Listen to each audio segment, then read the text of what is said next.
بسم اللہ الرحمن الرحیم۔ آج 8 مارچ اور پاکستان سمیت پوری دنیا میں ایک پھر سے ڈیبیٹ شروع ہو جائے گی عورت مارچ کے حوالے سے اور وومنس ڈے کے حوالے سے۔ ہم جو پوسٹرز ہیں ان پہ کافی زیادہ تنقید تو کرتے رہتے ہیں، ان پہ چیختے رہتے ہیں، لیکن میرے سامنے اقوام متحدہ کی سسٹینیبل ڈیولپمنٹ ایجنڈا 2030 ان کی ایک رپورٹ ہے۔ ان رپورٹ میں انہوں نے بتایا کہ پاکستان سمیت جو 4 ممالک تھے، انہوں نے 4 ممالک سے ڈیٹا اکٹھا کیا اور پاکستان پہ فوکس کیا ہے اور بتایا کہ یہاں جینڈر ایکویلٹی کس حد تک کافی زیادہ بڑھ گئی ہے۔ اس رپورٹ کا جو ڈیٹا تھا وہ U N demographic and health surveys 2012 اور 13 کا ڈیٹا لیا گیا ہے۔ میجر 4 کنٹریز تھے جن میں پاکستان پہ بھی فوکس کیا گیا اور 4 ایریاز رکھے گئے کہ جو جینڈر ایکویلٹی پاکستان میں ہے، میجر 4 ایریاز پہ فوکس کیا گیا۔ ان میں پہلا جو تھا وہ child marriage, education, health care and employment. اس کو ہم ڈیٹیل میں دیکھیں گے کہ جو جینڈر ایکویلٹی پاکستان میں کس حد تک تشویشناک حد تک بڑھ گئی ہے، لیکن اس طرف جو ایک مین وومنس کا مسئلہ ہے پاکستان میں جس کے لیے سب کو بات کرنی چاہیے، ہم اس کے لیے بات نہیں کرتے اور کچھ ایسی چیزیں سامنے آ جاتی ہیں، کچھ پوسٹرز یا دیگر اس طرح کی چیزیں سامنے آ جاتی ہیں جو مین مسئلہ ہے وہ پیچھے چلا جاتا ہے اور اس طرح کی چیزیں سامنے آ جاتی ہیں۔ تو اس رپورٹ کا میرے پاس یہ رپورٹ ہے، اس کا میں آپ کو بتاتا ہوں کہ اس میں سے انہوں نے بتایا کہ 12% جو 12% پاکستان کی خواتین ہیں وہ تقریباً 4.9 ملین خواتین ہیں جن کی عمر 18 سے 49 سال ہے۔ وہ ان 4 میں یعنی کہ ہیلتھ کیئر میں، ایجوکیشن میں، امپلائمنٹ میں اور جو چائلڈ میریجز ہے ان میں وہ اتنے فیصد جو خواتین ہیں وہ یعنی ان کو یہ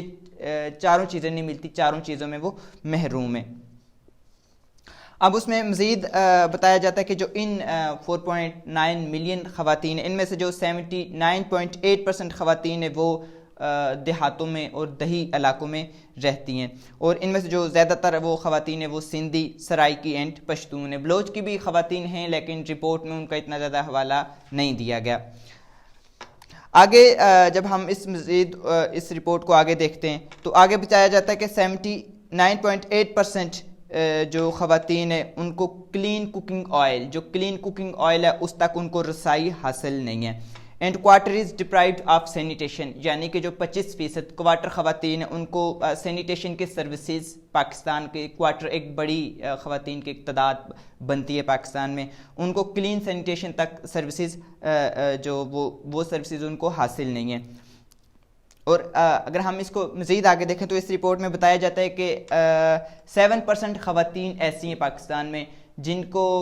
پانی لینے کے لیے یعنی جو پانی استعمال کرتے ہیں اس کو حاصل کرنے کے لیے، اس کو لینے کے لیے انہیں 30 منٹس کا فاصلہ طے کر کے جانا پڑتا ہے۔ اس میں مزید انہوں نے آگے بتایا کہ اس میں ایک چیز بڑی جو یونیک نظر آئی وہ یہ آئی کہ جو ان امپلائمنٹ کا ریشو ہے وہ ریشو امیروں میں زیادہ ہے، یعنی جو ایلیٹ فیملیز ہیں ان میں ریشو زیادہ ہے اور جو ان امپلائمنٹ کی اور جو غریب خواتین ہیں ان میں ان امپلائمنٹ کی ریشو کم ہے۔ تو ریشو یہ ہے کہ 86.8% جو خواتین ہیں وہ ان امپلائمنٹ ہے ایلیٹ فیملی میں، اینڈ 53.3% جو خواتین ہیں وہ جو غریب طبقے کی خواتین ہیں وہ ان امپلائڈ ہیں۔ اگر ہم مزید اس پہ چائلڈ میرج پہ آئیں تو چائلڈ میرج وہ جو پاکستان میں تمام جو سوشی اکنامک گروپس ہیں ان میں وہ چائلڈ میرج کافی زیادہ بڑھ گئی ہے اور جو اوورال اگر ہم دیکھیں تو 12% مطلب خواتین ہیں جو چائلڈ میرج یعنی جن کی چھوٹی عمر میں شادی کر دی جاتی ہے۔ اگر ہم اس کو مزید دیکھیں تو almost 25% of women belongings to richest family, اور اس میں سے جو ان 12% خواتین ہیں یہ تقریباً ان میں سے جو زیادہ ریشو ہے وہ غریب لوگ ہیں یعنی ان کی جلدی چائلڈ میرج کر دی جاتی ہے اور جو امیر فیملیز ہیں ان میں یہ تھوڑی ریشو کم ہے۔ اگر ہم مزید ایجوکیشن میں آئیں تو ایجوکیشن کے لیے ہم بہت بات کرتے ہیں، تقریباً پاکستان کا کوئی بھی شخص یہ نہیں چاہے گا کہ بیٹی کو یا عورت کو تعلیم نہ دی جائے۔ ہم یہ کہتے ہیں کہ ایک پڑھی لکھی عورت ایک پڑھا لکھا معاشرہ تشکیل دیتی ہے، لیکن اس کے باوجود جو سب سے اہم چیز ہے وہ ایجوکیشن میں پاکستان کی خواتین خاص طور پہ بہت پیچھے ہیں اور یہ ایک پریشان کن حد تک پیچھے ہیں۔ اس رپورٹ میں بتایا جاتا ہے کہ جو سب سے زیادہ مطلب خواتین جس چیز سے محروم ہے وہ ایجوکیشن ہے، جہاں پر 98.8% جو خواتین ہیں وہ اوورآل جو ان کی جو ریشو ہے وہ دیہی علاقوں میں 98.8% خواتین ہیں، جو اگر ہم مطلب شہری علاقوں کی بات کریں تو وہاں 29.3% جو رچ فیملی سے بلانگ کرتی ہیں وہ ان کو ایجوکیشن تک رسائی حاصل نہیں۔ اگر ہم اس کا ایوریج لیں تو ہم یہ اس رپورٹ کے مطابق 74% جو خواتین ہیں انہیں بیسک جو 6 ایئرس ایجوکیشن ہوتی ہے اس تک بھی رسائی حاصل نہیں ہے، یعنی آپ اندازہ کریں کہ 6 ایئرس ایجوکیشن وہ پاکستان کے 74% خواتین کو اس تک بھی رسائی حاصل نہیں ہے۔ اور اس میں مزید آگے بتایا کہ جو خواتین جن کو ایجوکیشن تک بالکل رسائی نہیں، ان میں زیادہ تر جو پشتون خواتین ہیں جو پشتون دیہی علاقوں میں رہتی ہیں ان کی زیادہ ہے۔ اب اگر ہم لاسٹ اپنے ایشو پہ آئیں ہیلتھ کیئر، تو ہیلتھ کیئر بھی پاکستان کی خواتین کا ایک بہت بڑا مسئلہ ہے، شروع سے ہی ایک مسئلہ رہا ہے، لیکن یہاں پہ جو مسئلہ یہ بھی خواتین جو دیہی علاقوں کے خواتین تھے وہاں پہ یہ مسئلہ کافی زیادہ ہے۔ اب اس رپورٹ میں بتایا گیا کہ جو 48.1% آف وومن اینڈ گرلز جو 15 ایئرس تک کی یعنی 48% خواتین، آپ کہہ سکتے تقریباً ہاف پاپولیشن، ان کو اپنی ہیلتھ کے بارے میں ڈیسیژن کرنے کا ہی اختیار نہیں ہے، یعنی انہوں نے اپنی ہیلتھ کے بارے میں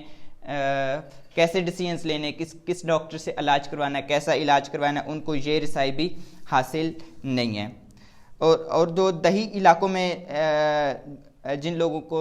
خواتین کو بیسک ہیلتھ کیئر کی یعنی ڈیلیوری کے وقت کوئی اٹینڈنٹ ان کے پاس نہیں ہوتا، ان کی تعداد 70.2% ہے، اور جو شہری علاقوں میں وہ 13.4%۔ اب اگر ہم مزید اس میں آئیں food, water and urban slums میں، تو یہاں بھی ایک پریشان کن حد تک یعنی خواتین کی ریشوز بتائی جاتی ہے۔ اس میں یہ ایک بڑی جو پریشان کن حیران کن والی چیز ہے کہ وہ خواتین کے مردوں کے مقابلے میں جو خواتین ہیں انہیں وہ 11% کم ہیں، یعنی جن کو 2 وقت کی روٹی میسر نہیں ہے۔ یعنی اس رپورٹ میں یہ بتایا ہے کہ مردوں کے مقابلے میں خواتین زیادہ ہیں جن کو جو فوڈ یعنی جو 2 وقت کی روٹی ہے وہ میسر نہیں ہے، اور ان کی 11% بتایا جاتا ہے۔ مزید اگر ہم اس کو دیکھیں تو جو 32% ہیں وہ جو ہاؤس ہولڈز رورل ایریا دیہی علاقوں میں خواتین ہیں، ان کو جو مینیج ڈرنکنگ واٹر ہے اس تک رسائی حاصل نہیں ہے۔ اور اسی طرح جو ڈفرینس ہے وہ ڈفرینٹ یعنی کہ ان کے جو سوشلی جتنی وہ اسٹرانگ ہیں تو ان کی تعداد اتنی ہی کم ہوتی جا رہی ہے۔ ڈفرینٹ ریجنز کے علاقوں سے، لوکیشنز کے علاقوں سے اس کو ڈیوائڈ کیا گیا ہے۔ اور پھر یہ بھی بتایا گیا ہے کہ جو جن علاقوں میں پانی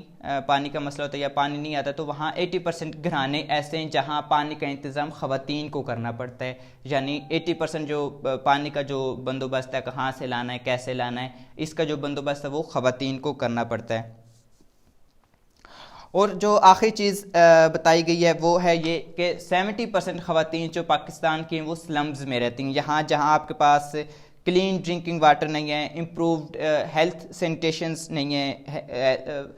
ہیلتھ کے لیے فیسیلیٹیز نہیں ہیں، ایسے گھر نہیں ہیں جہاں جو ہر طرح کے موسم سے ان کو بچا سکیں۔ تو یہ ایک ہم دیکھ سکتے ہیں کہ یہ جو خواتین کے یہ اصل مسئلے ہیں۔ اس کے علاوہ بھی ہم دیکھتے ہیں کہ بہت سے مسئلے ہیں، سیکچول ابیوز بہت زیادہ ہوتا ہے، ڈومیسٹک وائلنس بہت زیادہ ہوتا ہے، لیکن یہ بیسک مسئلے ہیں۔ اور جو 8 مارچ یا خواتین کا دن آتا ہے اس کو وہ ایک آگاہی کا دن ہوتا ہے کہ خواتین کو حقیقی چیلنجز کیا درپیش ہیں، اور یہ دن اسی لیے آتا ہے کہ ہم اس دن میں جو خواتین کو پاکستان میں دنیا بھر میں خواتین کو جو مسائل ہیں ہم ان کو ایڈریس کریں اور ہم ان پہ کام کریں کہ ہم نے ان کو ختم کیسے کرنا ہے، اس کو نچلی سطح پہ کیسے لے کے آنا ہے۔ لیکن ہم دیکھتے ہیں کہ پچھلے 1-2 سال سے جس طرح پاکستان میں چیزیں ہو رہی ہیں، جو اصل مسئلہ ہے وہ پیچھے چلا جاتا ہے، اور اس طرح کے نعرے اور اس طرح کے پوسٹ کارڈز اور یہ تمام چیزیں سامنے آ جاتی ہیں۔ تو اس چیز کا مطلب یہ ہے کہ ہمیں جو خواتین کے جو حقیقی مسائل ہیں ان کی طرف توجہ دینی چاہیے، ہمیں بالکل ان پوسٹرز وغیرہ پہ یا اس طرح وہ ڈیبیٹ نہیں ہونی چاہیے. ڈیبیٹ خواتین کے مسائل پر ہونی چاہیے. ہم اس مسئلے پہ ایک چھوٹی سی رپورٹ ہے یونائٹڈ نیشن نے تیار کی, اور یہ ڈیٹا بھی انہوں نے کسی NGO سے نہیں لیا بلکہ یہ گورنمنٹ کے ادارے ہی ان کو اکٹھا کرتے ہیں اور پھر وہ UN اس کو اسٹڈی کرتا ہے. تو آپ نے اس میں رپورٹ میں دیکھا, اور مزید اس میں کافی زیادہ چیزیں تھیں. آپ نے دیکھا کہ کس طرح خواتین کو ڈپرائیو رکھا گیا ہے, کیسے جینڈر انیکویلٹی پاکستان کس حد تک اور تمام چیزوں میں بڑھ گئی ہے. تو میں آخر پہ یہی کہوں گا کہ ہمیں جو خواتین کے حقیقی مسائل ہیں ہمیں اس پہ ڈیبیٹ کرنی چاہیے, اس پہ بات ہونی چاہیے, اس کو ایڈریس کرنا چاہیے. آج کے لیے اتنا ہی.